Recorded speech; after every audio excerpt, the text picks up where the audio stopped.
Hello everyone, I'm Haanahgrace. Welcome to my channel.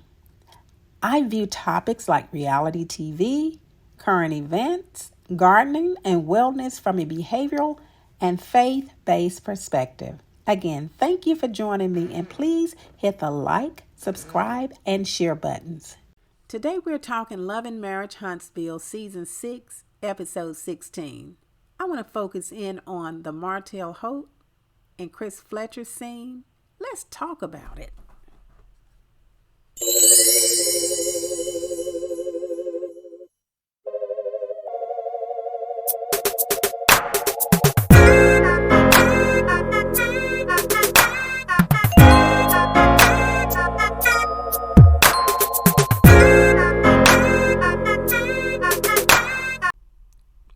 So when Martell Holt started talking about these booties, the only thing I can think about is Homie the Clown.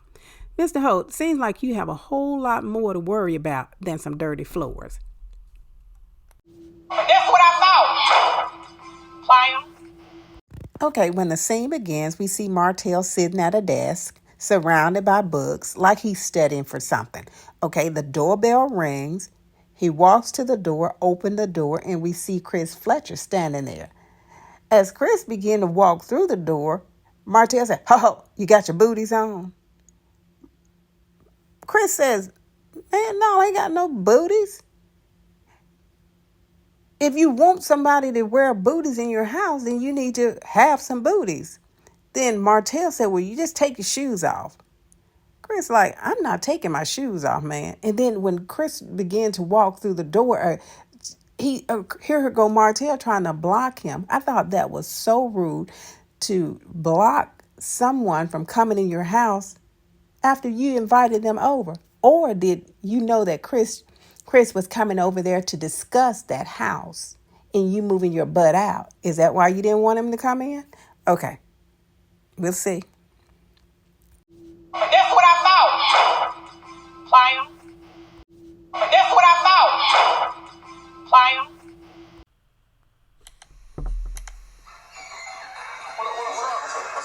Get some booties? No, I ain't got no damn booties, man. I'm just your house, you ain't got no booties? No. You don't want people to wear their shoes, you gotta have some damn booties. So Chris enters the house, sits down. They both sit down, and Chris told Martell that the last time he saw him, that was when I'm assuming that he saw him in court when Martell had put Chris, his wife, in the middle of Martell and Melody's child custody hearing. And he let Martell know, Mr. Fletcher, let Martell know that, look, I've told you before that we're not taking sides. We're friends with both of y'all. Leave us out of it. So Martell gonna say, well, you know what? Anybody that I subpoena, I let them know on the phone that they just need to be truthful, even if it hurts me. But they told you that they did not want to be in the middle of it. Why did you call them? They told you we're not going to take any sides. You knew that before you subpoenaed them. So so Chris is letting them know, in my opinion, Chris is saying you disrespected me, you disrespected my wife, and I do not want you to do it again. So I'm letting you know, keep us out of the middle of it, because we're not taking sides. So I'm glad that Chris was firm in that. Okay, so then he said, well, what's going on with you? What else is up? Then that's when Chris lets Martell know, you have had about 8 months to move out of this house, and you're still here. Martell act like he just hearing this, because he started talking about 30 days. 30 days, man, he told you 8 months ago that the family wanted to sell their home, and Martell admitted that he knew that Chris told him, we cannot close on this house until you move out. He admitted that. And then Chris said something like, well, when are you going to move out? He said, well, y'all can't sell the house until I move out. So again, this is what's wrong with Martell. He does not think logically. Just because he told you that they cannot close on that house until you move out doesn't mean that you can stay there until you get ready to move out. What it means is that these people cannot move forward and you're holding them up. You are holding them their opportunity to sell that house, but you don't care because you talking about you and your kids. Hey, truth be told, Melody's kids got a place to stay. Maybe you need to find a place for you, and maybe I'm assuming that your youngest child have a place to stay too. He goes to try to attack Chris's integrity, talking about, oh, do you just care about the money? What do you want me to do? You want me to try to find a place in 30 days? I mean, to find an apartment.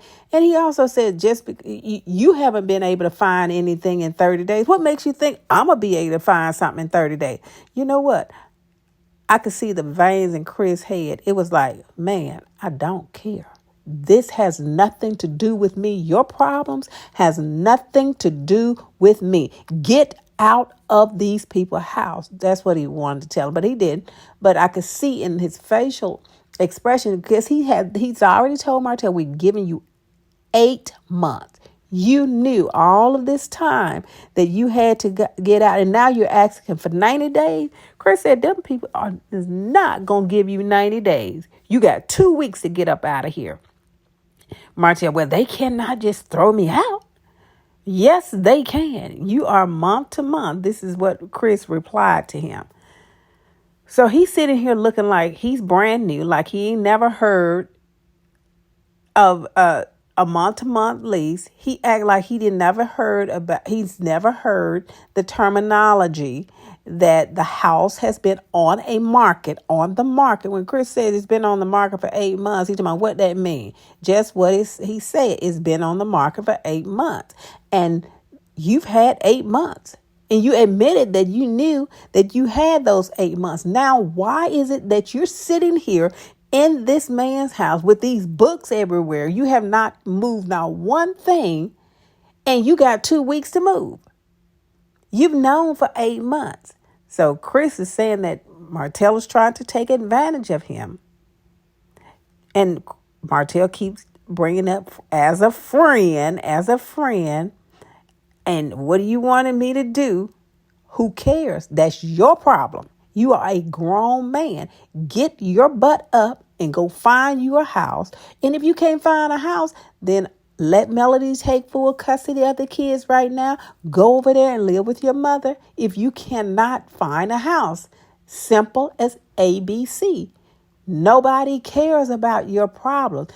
Nobody cares. Don't you understand that? You are a grown man. Figure it out on your own. And if you can't figure out how you, as a grown man, could get a home for you and your kids, that means that you don't need your kids because you can't figure it out.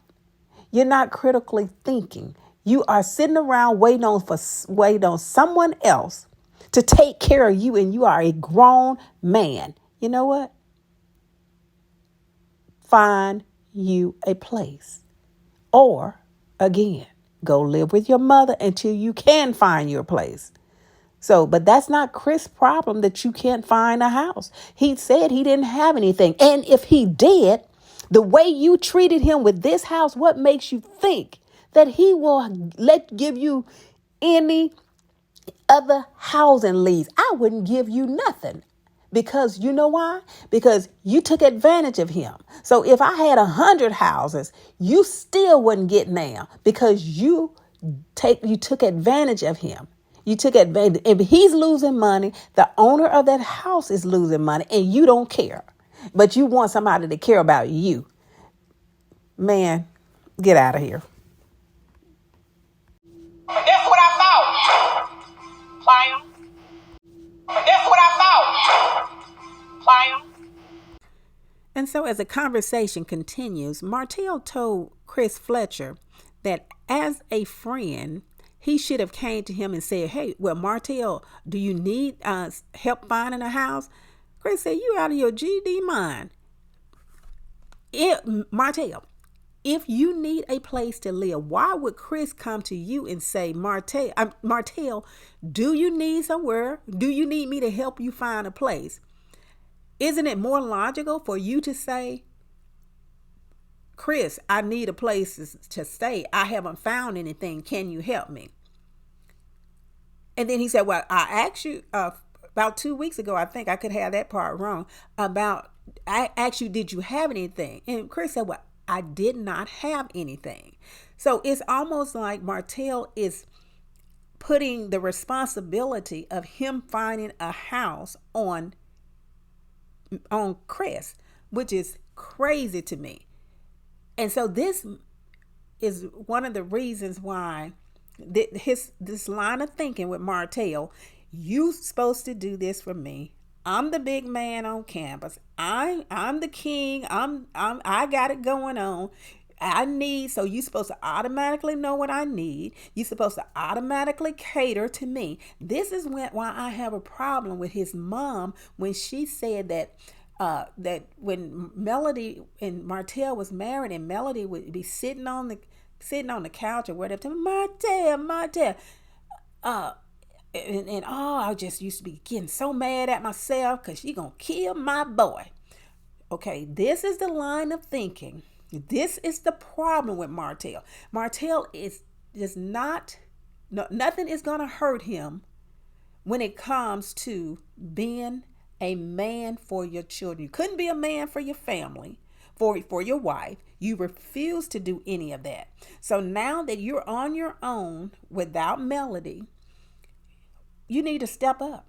And for those women that talk about he's a good man and that he has never, he respects me and all of this other bogus foolishness, stop it. Because this is the problem with Martell and men like him. I'm talking about Martell, but trust me and believe, he is just the example right now. It's plenty of men have this same mentality, and they need to stop it because it's creating big time issues in our communities. And for your children, you have to be the example. You cannot sit up with this line of thinking. And also, since you got so many friends, the Scotts, CK, whoever, why can they not help you find a house? Why are you trying to put it on Chris Fletcher? Hey, Chris is tired of it, and I think that he want to help Martell, but the problem is helping Martell is not going to help him. The only way anyone at this point can help Martell Holt is to take their hands off, just like Melody, and stop doing anything for him, stop going down any rabbit holes with him, and let him hit it. That is the only way he's going to learn, because he's getting away. But you were in these, I think you were in these people's houses. You were out buying luxury bags and all kind of stuff. I could have that wrong. It's none of my business, but I'm just talking about this, what we saw on today's scene. But again, it's not Chris Fletcher's responsibility to find Martell Holt a house. It is Martell Holt's responsibility. While you sitting at that desk, fooling around with books, you should have been out there in that community within a 50-mile radius. I don't care, 20-mile, whatever. You should have knocked on every apartment door. You should have been at whatever it took. And you could have found a place. There's no way. You ain't telling me that you can't find no place unless there's something else that you're not telling. But that's what I thought. Player. Is taking advantage of the friendship by continuously staying in this house. But that's what I thought. Player. Interested. I'm thinking that you're like, hey, listen, as a friend, hey, Martell, I'm going to talk to the owners and see if I can get you 90 days to get out of it. But that's what I thought. Player. And also, also, Chris was telling Martell about his fiduciary duty to his client to sell that house. Martell is talking about, then why are you harassing me? So now it's harassment for Chris to come to you and for probably the third or fourth, maybe fifth or sixth time to say, Martell, my client wants to sell the house. You need to go. You've been given 8 months. Then you said on the scene that it was 6 months and that you were trying to find something and that you also getting ready to build a house. And now you're asking for 90 more days. And Chris told you 2 weeks, you have to get out. It has to happen. Now you're down to the wire. So this is what happens when people get their priorities mixed up. Get your priorities in the wrong spot. Your priorities, while you were running around town thinking you were the big man and all of this stuff, and you tried to pretend like you couldn't stop cheating and all of this other stuff. So now you put those priorities wrong. You put your families, they were not priorities. So you end up in this position. So now that you're in the position, you still want somebody to solve your problem. Okay. Now, since got yourself in this position, solve your own problem. If anyone is harassing anyone, it's definitely not Chris harassing you. It's you harassing him, in my opinion, by causing him to have to come to you and have these discussions over and over and over. When you play stupid games, you get stupid prizes. So whatever position you find yourself in right now, by not being able to find a house at this point, and still you dragging stuff out because you want to do what you want to do. This is the problem. It's not what you want to do. That is not your home. The man was nice enough to find you a nice, comfortable, clean environment to live in for you and your children. But he only allowed you to do it because you probably needed something really bad, and he knew that house was getting ready. The man probably did want to rent the house. I'm not sure what the situation is, but now he wants to sell it. And you need to follow the rules. The rules are, when somebody wants their property back and it's not yours, then you need to get up out of there. You need to get out of the property because you are a renter. You're not an owner of that property. You got it wrong. So, and again, what I got out of this whole situation is Martell has priorities totally mixed up. You need to reprioritize things in your life. And that's just the bottom line. And if finding a house for you and your children was so high on your list and you didn't find anything, how could you try to make it higher on Chris' priority list to find your place? Make it make sense, because at this time, Martell, is not making sense. So I found a property. So what do you do? As a friend, I would expect at least 90 days, a couple weeks, 2 weeks. That has to happen. So that's all I have for this episode. So please join me next time as I continue to discuss Love and Marriage Huntsville. I'd like to discuss some of the other scenes in this episode. Actually, it was a really good episode. So please join me on my next video. And remember that we are heirs, women inheriting and continuing the legacy of a predecessor. Goodbye. Thank you again, and have a great day.